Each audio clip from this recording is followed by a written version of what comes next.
안녕하세요. 반갑습니다. 아마존 웹서비스에서 솔루션스 아키텍트로 근무하고 있는 박청구입니다.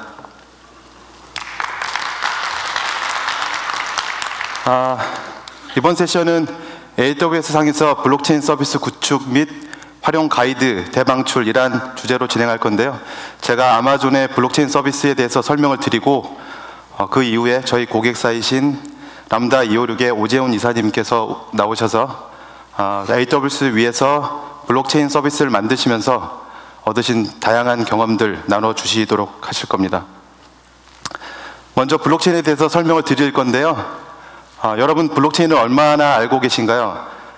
제 생각에는 어쩌면 비트코인이나 이더리움 이런 암호화폐가 블록체인이다 생각하시는 분들도 계실 건데 그 암호화폐들은 사실 블록체인의 일부 예시인 거죠. 사실 블록체인이 그런 것들 뿐만은 아닙니다. 다양한 분들이 오셨기 때문에 블록체인에 대해서 좀 더 자세하게 알아보겠습니다. 기존의 거래에는 거래에 참여하는 모든 사람들이 우리가 지금 하고 있는 방식이죠. 중앙의 은행에 송금, 출금을 하고 은행은 저희의 신원을 확인하고 각 거래가 정상인지를 확인합니다. 그래서 중앙화된 장부에 기록을 하죠. 이렇게 중앙화되어 있습니다. 그래서 은행이 장부와 거래를 모두 관리하고 있고요.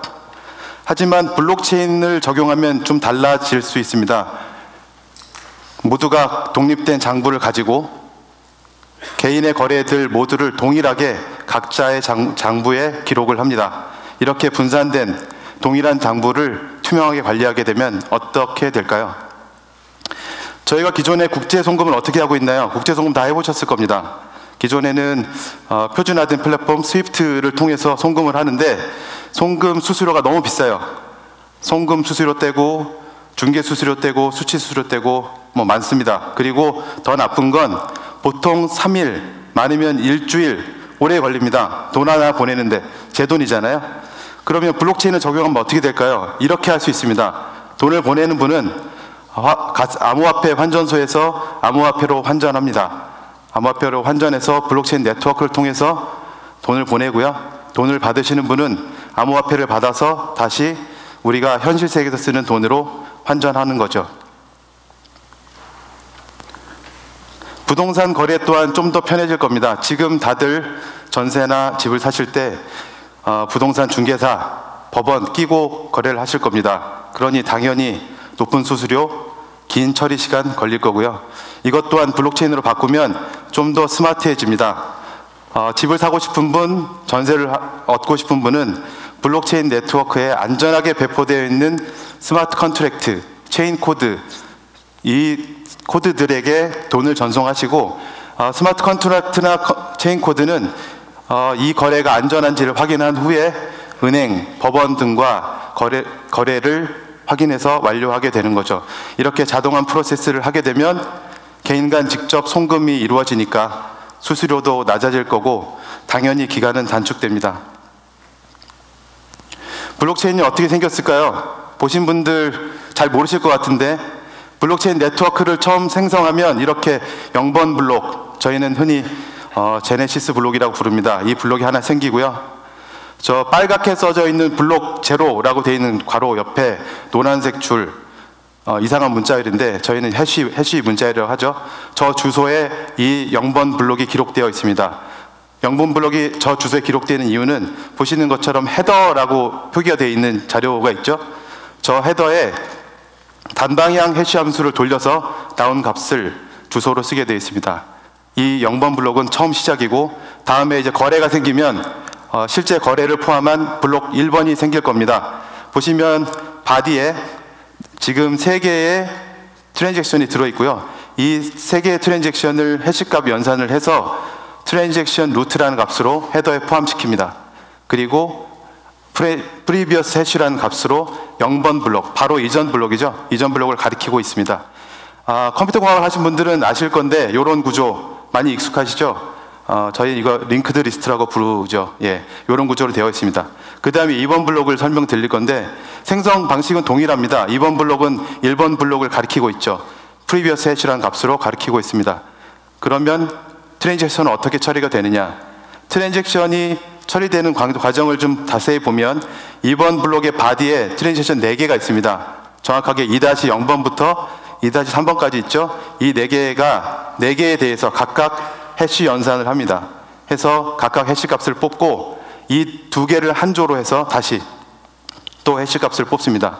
이렇게 해서 최종으로 하나가 나올 때까지 해시 연산을 해서 이 값이 트랜잭션 루트가 됩니다. 이렇게 하는 이유는 각각의 트랜잭션, 가령 TX 0번을 누군가 위변조했다면 꼬리에 꼬리를 물고 해시 값이 물려 있잖아요. 그래서 만약에 하나를 변조하면 나머지도 다 변조해야 됩니다. 이런 방식으로 해서 블록체인은 모든 거래가 위변조되지 않는다, 불가능하다라는 것을 개런티하고 있는 것이죠. 블록체인은 5가지 컴포넌트로 만들어져 있습니다. 이제 크게 본 거고요. 크립토그래피라고 해서 좀 전에 보셨던 것처럼 해시 함수 등등을 통해서 자료 데이터가 위변조되지 않도록 막는 역할을 하는 기술입니다. 그리고 두 번째, 블록체인 네트워크에 많은 노드들이 참여하잖아요. 이 노드들에게 발생된 트랜잭션을 나눠줘야 되겠죠. 그래서 P2P 네트워크 모듈이 있습니다. 그리고 이렇게 수신한 트랜잭션 데이터가 안전한 거냐, 믿을만한 거냐 등등을 유효성 검사를 하고 그 다음에 합의 알고리즘을 통해서 바로 장부에 기록을 하죠. 네, 장부도 필요합니다. 그리고 마지막으로 앞에서 부동산 거래 등등 보셨던 것처럼 똑똑한 거래를, 자동화된 거래를 하기 위한 모듈들, 스마트 컨트랙트, 체인 코드 등 지원하고 있습니다. 블록체인 이렇게 동작합니다. 사용자가 트랜잭션 발생시키고요. 트랜잭션이 포함된 블록이 마련됩니다. 블록이 생성되면 이 블록을 이제 네트워크에 참여한 모든 참여자들한테 보내줘야 되겠죠. 브로드캐스팅 합니다. 브로드캐스팅 하고 이걸 받은 참여자들은 이제 검사해야 되잖아요. 이 블록 데이터들 트랜잭션이 유효한 거냐를 검증을 합니다. 유효성을 검증하고 오케이, 문제가 없어 라고 하면 자신이 갖고 있던 블록체인 트리에다가 지금 받은 블록을 붙이게 되는 거죠. 이렇게 해서 거래를 끝내게 됩니다. 그럼 블록체인은 어떤 가치를 제공할까요? 기존의 거래보다 훨씬 빨라집니다. 앞에서 예로 보셨던 것처럼 국제 간 송금, 부동산 거래 등등 자동화된 프로세스를 통해서 좀 더 빨라질 거예요. 빨라진다는 얘기는 비용이 낮아진다는 이야기입니다. 그리고 너무나 당연하지만 위변조되면 안 되잖아요. 앞에서 보셨던 것처럼 크립토그래피 기술을 이용해서 위변조가 불가능합니다. 분산과 공유, 참여 노드들 모두가 동일한 데이터를 갖고 있습니다. 그래서 그 데이터를 들여다보면서 좀 더 나은 인사이트들을 얻게 되는 거죠. 그래서 마치 그 집단 지성처럼 그 네트워크의 지능은 올라가게 됩니다. 그리고 탈중앙화. 블록체인이 가장 중요하게 내세우는 모토가 탈중앙화입니다. 기존의 시스템의 정반대에 서 있고요. 탈중앙화 덕분에 시스템을 구동하는 노드 몇 개가 동작을 멈춘다고 해도 서비스가 중지하는 일은 없죠. 그래서 어디에 적합한가요? 이게 제일 중요한데요.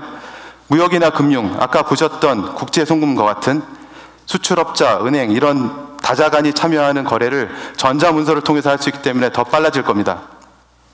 배송 추적인데요. 분산된 지리적으로 떨어져 있는 공급자들이 상품이 어디가 있는지, 상태가 어떤지 확인하고 싶을 겁니다. 아주 쉽게 확인 가능합니다.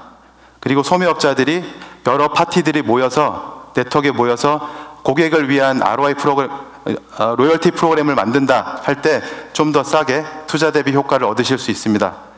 의료가 중요하죠. 의사와 병원들이 네트워크를 만듭니다. 네트워크를 만들어서 우리의 진료 기록을 안전하게, 시큐하게 공유를 하고 이렇게 되면 이제 의료의 질이 높아지게 되겠죠. 그리고 이러한 케이스는 더 많을 겁니다. 기존의 중앙 집중 방식으로 풀 수 없었던 문제들 블록체인이 해결할 겁니다. 하지만 블록체인을 둘러싸고 참 말들이 많은데요. 여기 해외 기사들입니다. 기존의 블록체인이 의료 문제와 그리고 공급망 관리 등등에서 대단한 역할을 할 거다라고 기대를 많이 했었는데 실제 큰 기대를 아직 못하고 있어요. 그래서 블록체인이 망한다 뭐 이런 얘기들이 있는데 이 그래프를 보시면 진짜 그런가 하는 생각이 드실 겁니다. 이건 코인 마켓의 시가총액인데 2008년 1월 795 빌리언 달러였습니다. 그런데 이제 2019년 1월 뚝 떨어져 갖고 117 빌리언 달러가 되었어요. 이거는 암호화폐 시장에 대한 이야기고 서두에 제가 말씀드렸지만 블록체인은 기술입니다. 암호화폐는 그 중에 일부죠. 저는 망할 거라고 생각하지 않습니다. 이 그래프를 보실게요. 이 그래프는 블록체인 네트워크에 배포된 새로 추가되는 앱이죠. 탈중앙 앱의 개수를 나타내는 그래프입니다. 보라색은 매달 출시된 신규 앱의 개수이고요. 검은색 점선은 누적 개수입니다. 가장 높은 보라색 그래프가 아마 180개 정도인 것 같은데 되게 낮죠. 그래서 이걸 보면 숫자가 작다, 정말 시장이 안 좋은가, 이런 착각들을 하실 수 있는데 작년에 가트너에서 자료를 발표합니다. 2018년이 대비 활성화된 원년이다 라고 발표를 했고, 그 근거가 2008년에 대비 낸 수익의 총액이 6.7 빌리언입니다. 그런데 재미난 건 2009년에 애플이 아이폰 앱스토어를 만들었을 때 초기에 포진했던 앱이 6만 5천 개입니다. 이 6만 5천 개의 앱이 만들어낸 총 레버뉴가 4.2 빌리언입니다. 그런데 2018년 D앱의 총 개수는 고작 2,407개죠. 두 개는 전혀 다른 시장입니다. 수익률은 D앱이 훨씬 더 좋죠. 그래서 단순 비교는 불가능합니다. 그리고 하나 더 보겠습니다. 지금 보시는 표는 20위권까지 랭킹을 매긴 잡에 대한 랭킹입니다. 링크드인에서 발표했고 2012년부터 2017년까지 5년간의 데이터예요. 1등은 누구였을까요? 머신러닝을 하는 분들입니다. 그리고 2등이 데이터 사이언티스트, 5등이 빅데이터 디벨로퍼입니다. 이 20위 안에 블록체인 디벨로퍼는 없어요. 하지만 다음해 2018년 다시 링크드인이 자료를 발표했습니다. 무려 33배 증가해서 1위를 블록체인 디벨로퍼가 차지했죠. 이전 해까지만 해도 없었습니다. 이러한 데이터들만 봐도 블록체인 시장은 꾸준히 자본 투자가 되는 시장이고 모두가 요구하는 원가가 있다라고 생각하셔도 좋을 것 같습니다. 하지만 쓰기가 너무 어려워요. 설치하기 너무 어렵습니다. 하드웨어 직접 프로비저닝 해야 되고 OS 깔고 소프트웨어 깔고 네트워킹 설치해야 되고, 그리고 인증서, ACL 등등 헬이죠. 도저히 할 수가 없습니다. 확장도 어렵습니다. 트랜잭션이 많아지면 많아질수록 확장을 고민해야 되는데 퍼포먼스 이슈를 직접 해결하셔야 돼요. 너무 힘들죠. 관리도 복잡합니다. 모니터링도 해야 되고 유지보수도 해야 되고 멤버가 추가되면 추가 아니면 제거, 이런 것들 직접 해주셔야 되는 거죠. 결론은 비싼 거예요. 예, 비쌉니다. 그래서 이러한 요구들, 불편하고 비싸고 하지만 필요하고 이런 것들을 해결하기 위해서 바스라는 서비스가 나오게 됐죠. 바스는 블록체인 에서 서비스입니다. 몇 년 전까지는 바스라는 표현이 백엔드 이런 표현이었는데 지금은 거의 대세인 것 같아요. 바스라고 표현합니다. 바스는 블록체인 네트워크를 좀 더 쉽고 빠르게 구축해서 운영할 수 있게 도와주는 그런 완전 관리형 서비스죠. 바스 시장에 대한 전망들도 많습니다. 비즈니스 와이어는 여러분이 잘 아시는 워렌 버핏의 버크셔 해서웨이가 가진 자회사입니다. 그리고 로이터 잘 아시죠? 이 두 회사가 전망을 내놓고 있는데 2018년 623 밀리언 달러에서 2023년에는 15,455 밀리언 달러로 매년 90.1%씩 성장할 거다. 이 얘기는 시장이 크다는 얘기죠. 그냥 그렇게 이해하시면 될 것 같아요. 그래서 많은 소프트웨어 업체들이 이 시장에 뛰어들고 있고 저희도 예외는 아닙니다. 작년 11월 리인벤트 행사에서 아마존 매니지드 블록체인을 발표했어요. 완전 관리형입니다. 그냥 클릭 몇 번으로 네트워크를 구축해서 쓰실 수 있습니다. 그리고 지금은 하이퍼레저 패브릭을 지원하고 있고 이더리움은 대기 중입니다. 곧 출시가 될 것으로 보이고요. 확장 가능하고 안전하다. 아까 말씀드렸지만 직접 트래픽이 늘 때 퍼포먼스 이슈 해결하셔야 되는데 저희가 다 처리해 드릴 거예요. 신경 안 쓰시고 사업만 하시면 됩니다. 그리고 더 안전한 건 KMS, 저희의 키관리 서비스랑 통합이 되어 있어서 좀 더 안전하죠. 그리고 네 번째, 요건 이제 저희만의 피처인데 오픈소스 하이퍼레저 패브릭이 카프카를 쓰고 있습니다. 오더러 모듈로. 저희는 그 부분을 개선했어요. 그래서 자체 기술인 QLDB를 사용해서 카프카를 대체했습니다. 좀 더 안전할 겁니다. 간단하게 말씀드리면 저희 블록체인 서비스는 이렇게 동작합니다. 일단 네트워크 생성하시고요. 콘솔에서 클릭 몇 번 하시면 됩니다. 그리고 다른 AWS 계정을 가신 분을 초대하세요. 그래서 구성원이 되시면 이 구성원들이 각자의 레저를 관리할 수 있는 피어를 만드시면 됩니다. 만드시고 이렇게 생성된 네트워크에 아까 보셨던 것처럼 뎁을 만드셔서 배포하시고 트랜잭션을 만들어 보시면 됩니다. 이렇게 시작하시면 되겠어요. 말씀드렸듯이 하이퍼레저 패브릭과 이더리움을 지원합니다. 곧 하이퍼레저 패브릭 버전은 곧 GA가 될 거고요. 이더리움은 곧 출시가 되겠죠. 하이퍼레저 패브릭은 폐쇄형, 허가된 사람들만 네트워크를 만드는 경우에 사용하시면 됩니다. 만약 알고 있는 분들과 네트워크를 만드실 거라면 하이퍼레저 패브릭을 쓰시면 되고, 공개형 네트워크를 만들어서 정해지지 않은 분들이 네트워크에 조인할 거다라면 이더리움을 쓰시면 적합할 것 같습니다. 둘 중에 케이스에 맞는 경우 선택해서 쓰시면 됩니다. 개발자들을 위한 내용인데요. 지금 하이퍼레저 패브릭을 저희가 제공하고 있는데 개발자들을 위한 언어로 골랭과 노드.js, 자바를 지원합니다. 엔터프라이즈 시장에서 자바가 거의 80% 이상일 것 같은데요. 이 언어 3개 정도면 일단 대부분의 개발자를 수용할 수 있겠죠. 네. 개발자분들이 혹시 오셨으면 그래서 어떻게 아키텍처가 생겼어? 궁금하실 겁니다. 이렇게 생겼습니다. 여기서 멤버 A, 멤버 B, 멤버 C를 조직이라고 생각해 주세요. 각각의 다른 회사, 다른 조직입니다. 다른 조직 안에 인증 서비스를 제공하는 CA라는 모듈이 별도로 존재를 하고 있고 각각의 노드들이 복수계 존재를 하고 있습니다.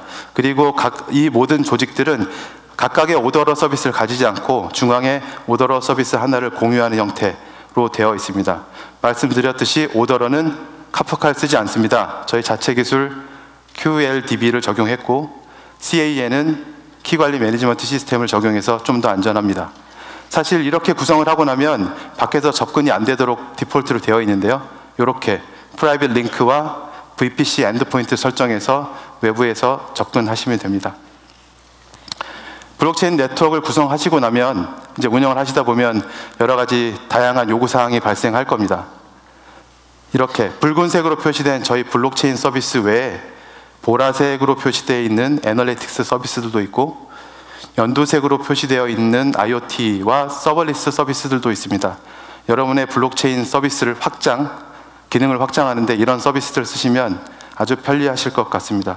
과금은 딱 2가지 정책입니다. 스타터 그리고 스탠다드. 스타터는 작은 네트워크에 적합합니다. 그래서 멤버는 최대 5명 하실 수 있고 5명, 한 명당 2개씩 노드를 생성하실 수 있습니다. 그리고 스탠다드 에디션은 프로덕션 네트워크, 좀 큰 네트워크이죠. 프로덕션 네트워크에 적합하고 최대 멤버 30명, 멤버당 10개의 피어 노드를 생성하실 수 있습니다. 더 자세한 요금 정책은 저희 홈페이지를 찾아봐 주시면 될 것 같습니다. 아직 프리뷰 버전인데요. 많은 고객들과 함께 개발을 해왔습니다. 여러분들이 잘 아시는 버라이즌이나 필립스, GE 같은 회사들도 있고 인슈런스나 헬스케어 같은 다른 업에 종사하는 회사들도 계십니다. 그러면 이제 저희 고객사이신 최근에 루니버스 2.0을 발표하신 람다 이오르게 오재훈 이사님을 모시고 AWS 플랫폼을 이용해서 바스를 개발하시면서 느끼셨던, 알게 되셨던 그런 노하우들을 배워보도록 하겠습니다. 박수로 맞아주세요. 네, 반갑습니다. 방금 소개받은 람다 이오르게 오재훈이라고 합니다. 람다 이오르기라는 회사를 처음 들어보셨을 텐데요. 아마 암호화폐 거래소인 업비트는 다 아실 것 같습니다. 람다 이오르는 업비트를 운영하는 두나무의 연구소로 출발했고요. 2018년도에 연구소로 출발했고 블록체인 서비스 생태계를 활성화하기 위한 여러 가지 환경과 서비스에 대한 R&D를 했었고요. 그래서 블록체인 서비스 플랫폼인 루니버스를 개발을 했습니다. 그리고 올해 3월에 분사가 돼서 본격적인 사업화를 준비를 하고 있습니다.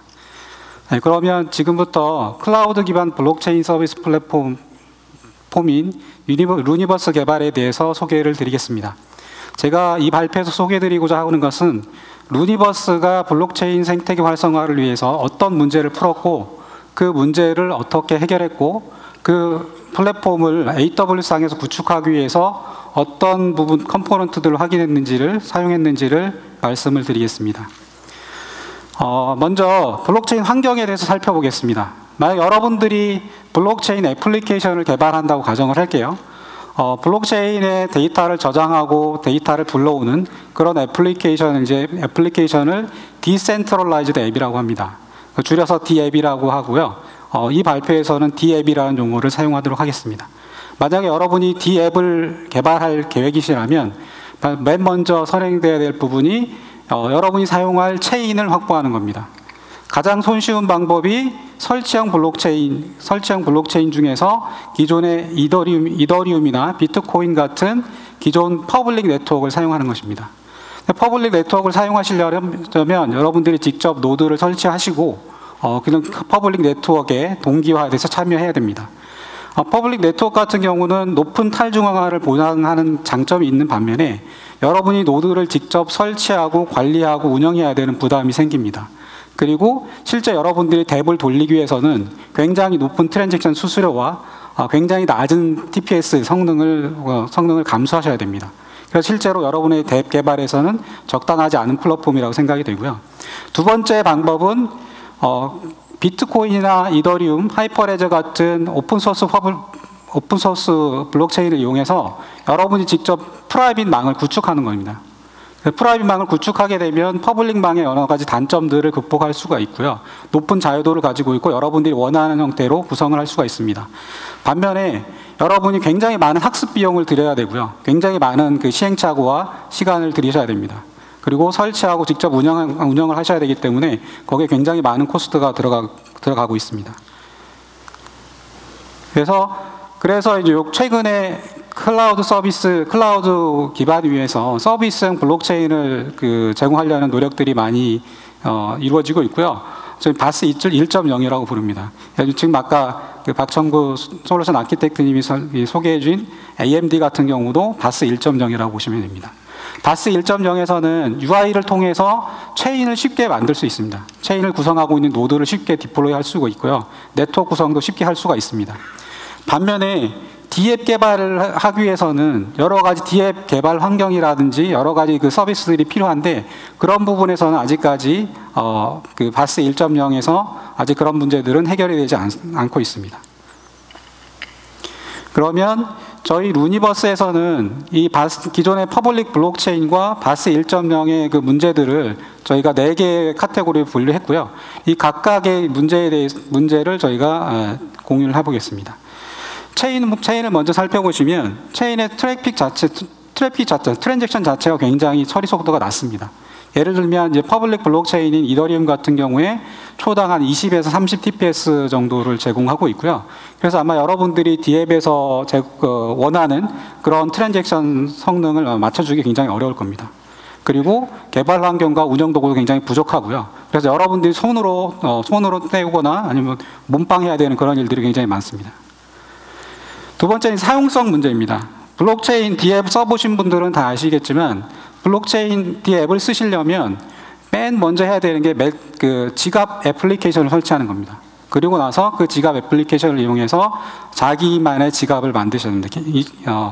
서비스 같은 경우는 자기 계정이죠.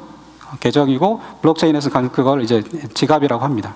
그리고 블록체인 지갑을 만들고 지갑 앱을 설치하고 지갑을 만드는 과정이 일반적인 서비스를 사용했던 분들에게 굉장히 낯선 경험입니다. 그래서 이 과정에서 대부분의 D앱 사용자들이 실제로 서비스를 사용하지 못하고 포기하는 경우가 많은데요. 예를 들면 2017년 11월에 크립토키티라는 이제 굉장히 좀 핫한 덱이 하나 만들어졌었는데요. 실제 그 덱에 접속한 사용자 중에 90% 이상이 블록체인 지갑 앱을 설치하고 지갑 계정을 만드는 과정에서 다 포기하고 떨어져 나갔습니다.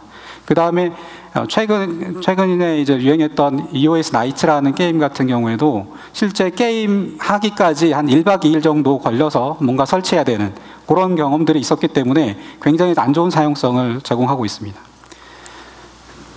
그럼 세 번째는 보안 문제인데요. 이더리움, 한 통계에 의하면 이더리움에 배포된 스마트 컨트랙트의 95%가 한 개 이상의 취약점을 가지고 있다고 합니다. 근데 이 블록체인 같은 경우는 암호 자산을 다루기 때문에 이 보안이 굉장히 중요한 이슈들이거든요. 그래서 보안 이런 이슈들이 있습니다. 그리고 마지막으로 기존의 퍼블릭망 같은 경우에는 트랜잭션이 많아지면 많아질수록 트랜잭션 비용이 증가하는 서로 경쟁 체제입니다. 그래서 만약에 여러분이 실제 퍼블릭망을 쓰고 있다면 대비 여러분이 활성화되면 활성화될수록 실제로 고객들이 많은 비용을 지불해야 되는 이런 이슈들이 있습니다. 이런 이슈들을 저희 4개 카테고리에 분류했고 각각의 이제 요구사항을 저희가 그 세부 요구사항들을 도출했고요. 이 요구사항을 기반으로 저희가 실제 어떻게 이제 그 바스 2.0을 제공할 거냐에는 고민을 했고 총 4개 분야로 분류를 해봤습니다. 맨 처음에 이제 체인 서비스인데요. 체인 서비스에서는 저희가 자체 그 이더리움의 POA를 기반으로 해서 루니버스 POA 컨센서스 알고리즘을 만들었고요. 그 뎁별로 사이드 체인을 제공하고 그 뎁의 사이드 체인은 한 1500에서 2000 TPS의 성능을 제공합니다. 그래서 여러분이 뎁을 개발하실 때 충분히 여러분이 원하는 그 트랜잭션 성능을 맞춰줄 수 있도록 개발했고요. 두 번째가 이제 토큰 서비스인데 토큰 서비스는 여러분 DApp 개발하시려면 거기에 토큰 이코노미를 구축해야 되는데 기존에 토큰 이코노미를 구축하기 위한 토큰 컨트랙트를 여러분 직접 개발하셔야 됐지만 저희 루니버스를 쓰시면 UI 몇 번으로 토큰이 만들어지고 그 만들어진 토큰을 뎁에서 바로 사용할 수가 있습니다. 그 다음에 여러분이 만드는 뎁을 저희 그 루니버스에 정의하시고요. 그 뎁에서 사용할 트랜잭션들을 정의할 수도 있고요. 그리고 뎁에 특화된 어떤 비즈니스 로직들을 스마트 컨트랙트로 개발해야 되는데 그런 그 스마트 컨트랙트 개발을 쉽게 해주는 솔리디티 ID도 저희 제공하고 있습니다. 그리고 아까 지갑 사용성과 그 다음에 사인할 때, 트랜잭션 사인할 때 여러 가지 불편한 점을 얘기 드렸었는데 그런 부분을 개선하기 위해서 유저 매니지먼트 서비스를 제공하고 있고요. 상세한 내용은 뒤쪽에서 말씀드리겠습니다. 그 다음에 마지막으로 스마트 컨트랙트 안전성을 위해서 시큐리티 어세스먼트를 서비스를 제공하고 있고요. 시큐리티 어세스 서비스에서는 한번 시큐리티 어세스먼트를 걸어놓으면 지속적으로 컨티뉴어스하게 보안 취약점을 찾아내는 이런 서비스를 제공하고 있습니다. 이런 서비스를 활용하기 위해서 저희가 이제 어떤 인프라를 사용할 건지 고민을 많이 했고요. 인프라 요구사항을 한번 도출해봤습니다. 그래서 당연히 저희는 이제 글로벌 서비스를 계획해서 만들었기 때문에 글로벌 IDC가 제공이 돼야 될 거라고 생각하고 있고요. 그 다음에 뎁들이 굉장히 많이 늘어날 수 있기 때문에 여기에 맞춰서 이제 고성능 대용량 서비스들이 필요하고 그 다음에 체인을 이제 쉽게 사용자가 요청했을 때 굉장히 빠르게 체인을 서비스를 공급을 해야 됩니다. 그래서 체인 프로비저닝 속도가 굉장히 중요한 포인트였고요. 그 다음에 각 뎁마다 실제 요구하는 그 트랜잭션 성능이 다릅니다. TPS가 다르기 때문에 그 TPS에 맞춰서 다양한 인스턴스들을 제공이 돼야 되고, 그 다음에 사용자 트래픽이 늘어날 때마다 이제 트랜잭션 서비스가 탄력적으로 대응할 수 있어야 되는 그런 오토 스케일링 기능이 필요하고요. 프라이빗 키라든지 키스워를 안전하게 관리하기 위한 여러 가지 보안 측면이 굉장히 중요합니다. 이런 여러 가지를 검토해서 저희는 이제 AWS를 사용하기로 결정했고요. 물론 이제 AWS를 사용해본 경험이 많은 개발자들이 많은 것도 굉장히 큰 선택 요소 중에 하나였습니다. 그러면 이제 유니버스 아키텍처에 대해서 말씀을 드리겠습니다. 맨 오른쪽 위에 있는 게 이제 저희 그 유니버스 메인 네트워크인데요. 루니버스를 사용하는 외부 액터는 크게 이제 두 가지가 있습니다. 뎁 개발사와 뎁을 사용하는 엔드 유저, 이렇게 두 액터가 있고요. 맨 먼저 뎁을 개발하시려면 맨 먼저 뎁 개발사가 사이드 체인을 생성을 해야 됩니다. 메인 체인하고는 굉장히 현재 아무 연관이 없는 상태고요. 사이드 체인에 의해서 여러분이 뎁을 돌리려면 토큰이 필요하잖아요. 그래서 토큰 서비스를 통해서 토큰을 발행을 하게 됩니다. 토큰 발행 구조는 맨 처음에 이제 메인넷에 저희 루니버스 메인넷에 메인 토큰을 먼저 발행을 합니다. 그리고 발행된 메인 토큰 중에 일부를 패깅한다는 건 잠근다는 겁니다. 잠궈서 사이드 체인에 사이드 토큰을 발행하고요. 사이드 토큰이 발행이 되면 이 사이드 토큰을 이용해서 여러분이 뎁에서 트랜잭션을 발생시킬 수가 있습니다. 그 다음에 뎁에서는 단순히 토큰만을 사용하는 게 아니고요. 여러 가지 뎁 전용 어떤 비즈니스 로직들이 있습니다. 그 비즈니스 로직들을 여러분 직접 개발을 하셔야 되고요. 보통 이더리움 같은 경우는 솔리디티로 개발하고 저희도 이제 이더리움 베이스이기 때문에 솔리디티로 스마트 컨트랙을 개발해야 됩니다.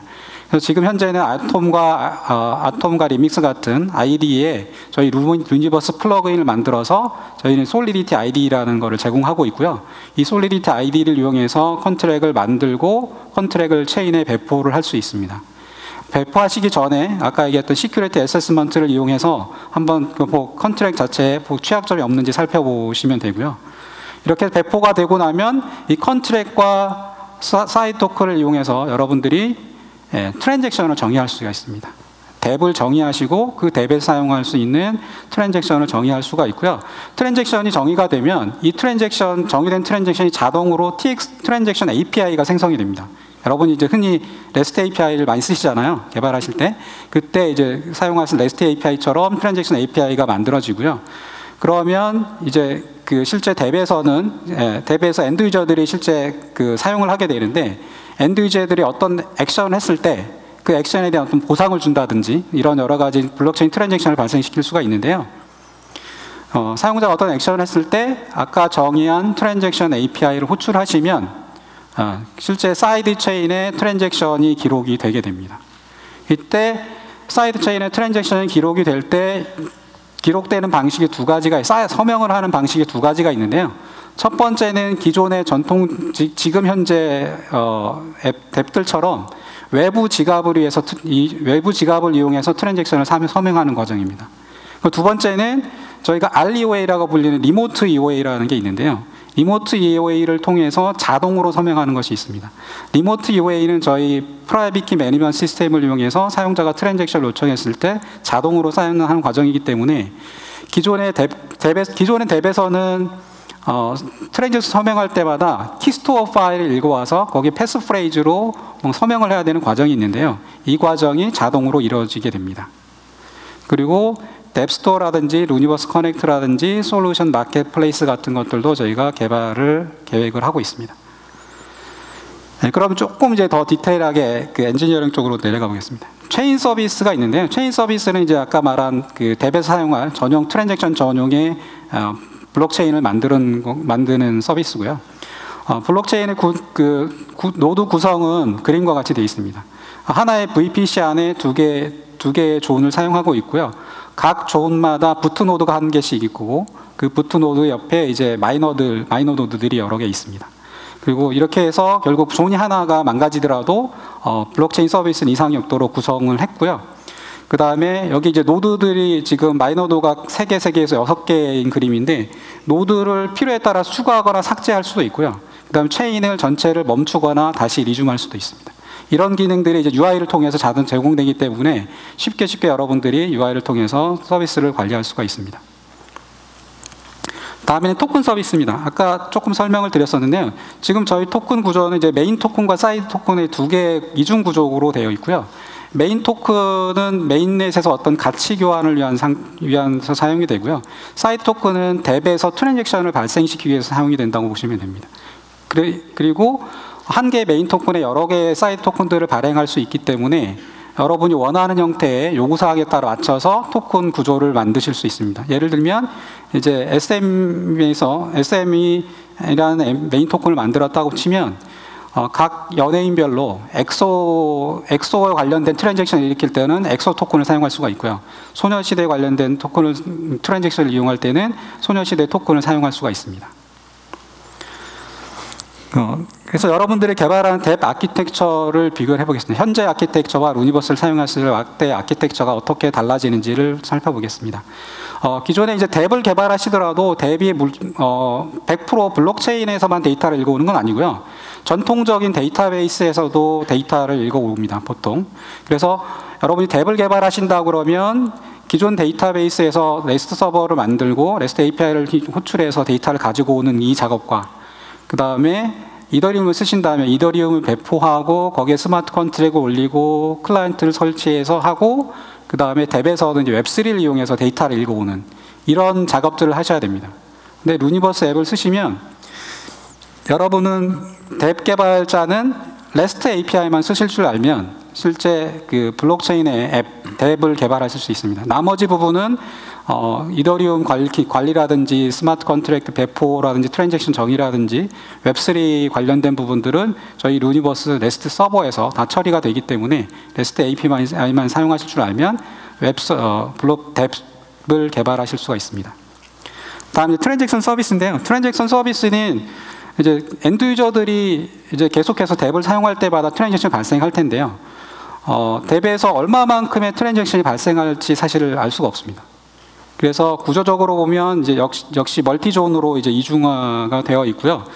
그 다음에 오토 스케일링을 해서 실제 트랜잭션이 트래픽이 증가하면 자동으로 탄력적으로 거기에 대응할 수 있도록 오토 스케일링을 처리를 하고 있고요. 그 다음에 디도스 공격이나 이런 것들을 막기 위해서 레이트 리미팅 같은 이런 기능들을 구현했습니다. 그 다음에 유저 매니지먼트 서비스 중에 이제 PKMS인데요. PKMS는 아까 저희가 트랜잭션을 자동 사인한다고 했잖아요. 오른쪽에 이제 오른쪽 밑에 트랜잭션이 보이는데 저 트랜잭션을 실제 블록체인에 실행시키려면 프라이빗 키로 사인을 해야 됩니다. 그럼 사용자가 프라이빗 키를 가지고 있어야 되겠죠. 근데 매번 프라이빗 키로 사인하게 되면 보안의 이슈가 되기 때문에 보통은 프라이빗 키로 바로 사인하지 않고요. 왼쪽에 있는 키스토어의 프라이빗 키를 암호화해서 저장합니다. 그리고 암호화할 때는 패스프레이즈를 사용하게 되고요. 그렇게 한 다음에 실제 그 트랜잭션에 서명을 할 때는 키스토어 파일, 트랜잭션 서명할 때마다 키스토어를 지정해야 됩니다. 불러와야 돼요. 그리고 나서 프라이빗 키스토어 만들 때 사용했던 패스프레이즈를 입력을 하면 그걸 가지고 프라이빗 키를 복호하고 그 프라이빗 키로 트랜잭션 서명하는 과정이 일어납니다. 이렇게 되면 이제 사용자들이 키스토어 파일하고 패스프레이즈를 관리해야 되는 비용이 들고요. 키스토어 파일을 분실했을 때 암호화 자산을 잃어버리는 이런 문제들이 있습니다. 그 다음에 매번 트랜잭션 발행할 때마다 키스토어를 지정하고 패스프레이즈로 프라이빗 키를 만들어야 되는 이런 문제들도 있고요. 그래서 죄송합니다. 그래서 저희 PKMS에서는 그런 부분들을 사용자 대신에 저희가 자동으로 서명을 하고요. 사용자는 프라이빗 키라든지 이런 부분을 신경 쓰지 않아도 저희가 안전하게 트랜잭션 서명을 해주게 됩니다. 사용자 프라이빗 키를 안전하게 관리하기 위해서 AWS에서 제공하고 있는 클라우드 HSM을 사용하고 있고요. 클라우드 HSM은 굉장히 안트로피가 높은 키를 기반으로 해서 시드로 암호화 키를 만들어내고요. 그 암호화 키를 이용해서 저희가 암호화 작업을 수행하고 있습니다. 그 다음에 이제 멀티레벨 엔벨롭 인크립션을 수행하고 하기 때문에 굉장히 키들이 굉장히 안전하게 관리가 되고 있고요. 저희가 실제 클라우드 HSM을 쓰려다 보니까 이더리움하고 비트코인에서 쓰는 SCP-256K1이라는 알고리즘이 있는데 이게 작년 12월까지만 해도 AWS 지원하지 않았었거든요. 근데 저희가 요청을 해서 하니까 한 2-3개월 만에 저희 아마존에서 이 부분을 구현해서 저희가 지원을 받았었고요. 그래서 지금은 이제 이더리움의 SCP-256K1 알고리즘을 이용해서 클라우드 HSM을 사용하고 있습니다. 그 다음에 볼트 서비스인데요. 아까는 이제 프라이빗 키를 저희가 관리하는 영역이었고요. 실제 프라이빗 키를 저희한테 맡기지 않고 탈중앙화에 굉장히 민감하신 분들도 있잖아요. 그런 분들은 직접 이제 키스토어를 이용해서 서비스 사용할 텐데 마찬가지로 키스토어를 잃어버리면 암호화 자산을 완전히 잃어버리는 거거든요. 복구가 불가능합니다. 그럼 문제가 있잖아요. 그래서 이 키스토어를 안전하게 관리할 수 있는 서비스를 저희가 이제 볼트 서비스로 만들었고요. 볼트 서비스에서는 키스토어를 백업하고 사용자가 요구했을 때 사용자가 백업한 키스토어를 저희가 제공하는 이런 서비스를 제공하고 있습니다. 네, 지금까지 저희 루니버스에 대해서 설명을 드렸는데요. 마지막으로 이제 루니버스 인프라의 특징으로 얘기하면서 정리하겠습니다. 일단 체인 관리가 저희 루니버스에서 굉장히 중요한 포인트고요. 실제 사용자들한테 굉장히 중요한데 체인 관리 측면에서 보면 일단 AWS 클라우드이기 때문에 우리가 글로벌 서비스로 나가더라도 어떤 IDC 글로벌 서비스 맞춰서 어떤 고객한테도 글로벌하게 체인 서비스를 지원할 수 있는 환경이 구축이 되어 있고요. 그다음에 블록 사용자가 요구했을 때 한 몇 분 만에 사용자가 원하는 형태의 체인 네트워크를 저희가 배포할 수 있습니다. 그리고 사용자가 노드 추가하거나 삭제하거나 체인을 포즈하거나 리줌할 때 이런 것들이 다 UI를 통해서 쉽게 제공이 됩니다. 그 다음에 비용적인 측면에서 보면 고객마다 서로 요구하는 성능이 다르기 때문에 고객에 맞춰서 인스턴스를 아마존이 다양한 인스턴스를 제공하기 때문에 고객에 맞춰서 인스턴스를 제공을 할 수가 있습니다. 그래서 고객은 자기한테 맞는 비용만 지불하면 되는 거죠.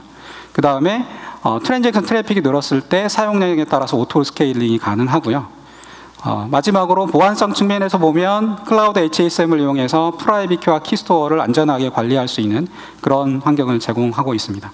네, 지금까지 저희 루니버스에서 어떤 블록체인 생태계 활성화를 하기 위해서 어떤 문제를 풀었고 그런 문제들을 어떻게 해결했는지를 설명을 드렸고요. 그 과정에서 AWA하고 어떻게 협력하고 AWA 어떤 기능들을 사용했는지를 말씀을 드렸습니다. 네, 그러면 제 발표는 여기서 마치고요. 아마존 솔루션 아키텍트인 박청구님한테 다시 마이크를 넘기겠습니다. 네, 람다 256 오재훈 이사님께서 너무나 좋은 얘기를 해주셔서 재밌게 잘 들었습니다. 고맙습니다. 마지막 소개 하나 드리려고 하는데요. 저희 세션은 이제 끝났고요. 관련 세션 안내 하나 드리겠습니다. 데이 2, 내일이죠. 내일 트랙 6번에서 블록체인 관련 세션이 하나 더 있어요. 좀 시간이 늦긴 한데 17시 20분부터 18시 10분까지 있을 겁니다. 그리고 오늘과 내일 블록체인 펍이라고 저희가 엑스포존에서 데모 세션 하나를 운영하고 있는데요. 이렇게 생겼습니다. 엑스포존에 가시면 저희 블록체인, 매니지드 블록체인 기술을 가지고 만든 서플라이 체인 작은 유즈 케이스라고 보시면 될 것 같고 체험도 하실 수 있고 진짜 맥주를 드릴 겁니다. 맥주 한 잔씩 드시러 오세요. 네, 고맙습니다.